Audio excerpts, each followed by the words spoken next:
Yesterday, I talked about how I was looking over the audio files for Crease, which will again be coming out here in the next several months. And I spoke about how much, how joyous it was, right, to kind of listen to your work being read by someone else. But as I went through the sound files yesterday, I couldn't help but recognize that even as I was listening to my story, and as much as I enjoyed it, there were a few small things I wish I could have changed. Most of these things have to do with just words. Either a word that was used a bit redundantly, or something I really could have wished I could have tweaked. Very, very small things. But as I was listening, I kept thinking like, oh man, I really wish I could have just used a different word there instead. Even after so many drafts, you still listen to this thing and you're just amazed at just like the small things you wish you could have altered.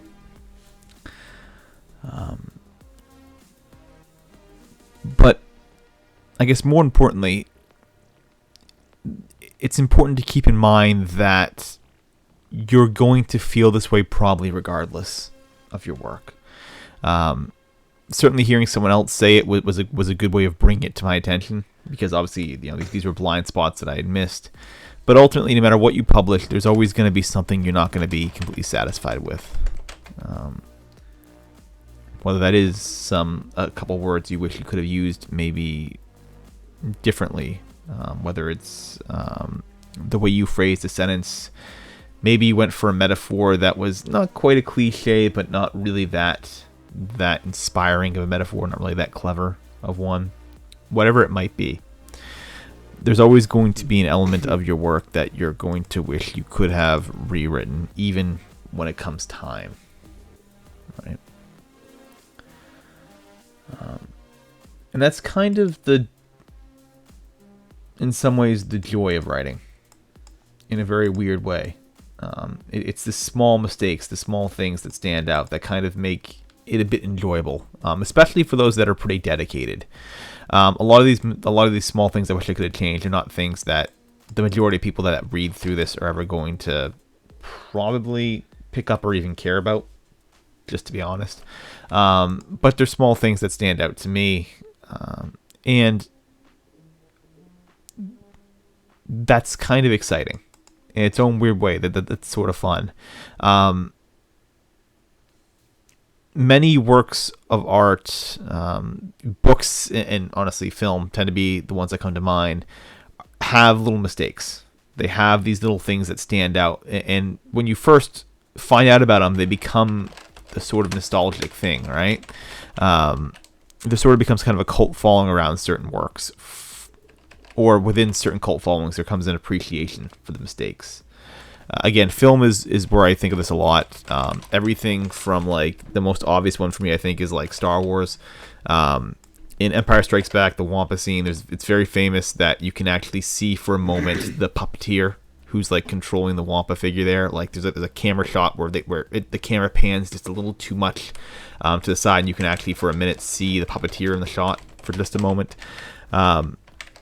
Again, it's a mistake, right? It's unintentional, and yet we love it. Right. If you're a Star Wars fan and you're really big into it, it's kind of a cool sort of bit of lore, right? Like it's a cool little extra fact that you find entertaining on a very meta level. There are plenty of works where there are typos or mistakes, even famous ones. Joyce's Finnegan's Wake, that comes to mind. The other one would be Little Women as well. There's a typo on a misspelling of a name towards the end of the book. Again, these are things that just exist. They, as celebrated as these writers were, even they made mistakes, and even their editors didn't catch it. Right? It happens. These things are going to happen, and so learning to appreciate that, learning to take in that sense of acceptance for the work, for the mistake and learning to kind of like it and enjoy it as kind of like a, like a little quirk, if you will, is important, because you're never going to have, I don't think, a masterful work that you're completely satisfied with. Even works that we consider celebrated, I'm sure the creators of those works still found small things they hated, things they wish they could have changed or altered. It's only as we go on that we become better, and the things that we hate become much smaller, much more refined.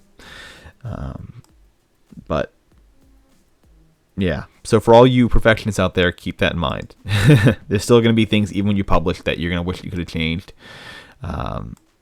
There's a reason why most writers don't read their work after the book comes out. Sometimes it's just boredom. They don't want to go back through it. Sometimes it's because they've exhausted themselves. But I think more often than not, at least for me, what I find is that you hate to look at work and hate to see what you could have done a little bit differently and what you wished you could have done a little bit differently with it now that you have more time and distance from the piece initially.